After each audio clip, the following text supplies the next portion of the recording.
Charming? Tita, may kailangan po kayo sa akin? Sa banig ka nakahiga? Opo, kasi hindi na po kami kasya ni na Vanessa sa kama. Kawawa ka naman. Kung alam mo lang, mas magandang kama pa dyan ang pwede mong higaan. Si tita naman, nagbibiro pa. Wala naman pong magandang higaan kami na mahihigan. Oo nga pala. Ito Para sa'yo to, ha? Ibabaon mo sa school. Salamat po. Anneli, nagtatagal ka pa ba? Sandali na lang to, ha? Charming. Alis na ako, ha? Magpapakabait ka. Apo. Ha?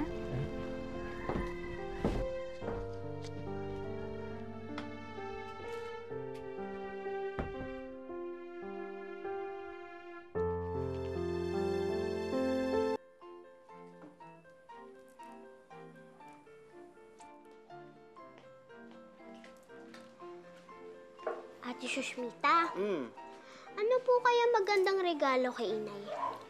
Bakit mo siya reregaluhan? Kasi po, malapit na yung birthday niya.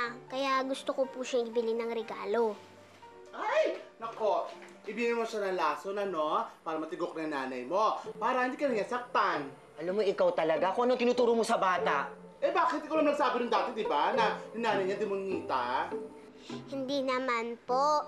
Mabait naman po si inay. Ala, sige, pagtanggol mo pa. Nakaiba ka talaga eh. Alam mo, isang tagang anghel. Isang anghel na mukhang aswang. Hoy, umayos ka. Wag na wag mong lalaitin si Charming, ha? Bumalik ka doon, magwalis ka.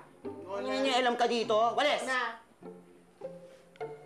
Charming, iha, magkano ba pera mo? 100 po.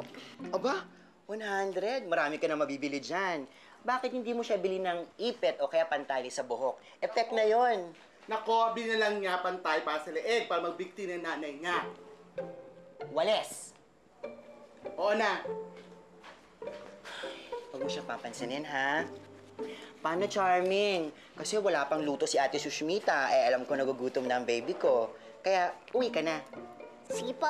Okay. Ano gagawin? Love you. Love you. Bye-bye. Bye-bye po. Kasi naman, Ikaw, alam mo, kakalbuhin kita eh. Pinagtatawanan mo yung bata eh. Kung ikaw ang sisantiin ko, ha?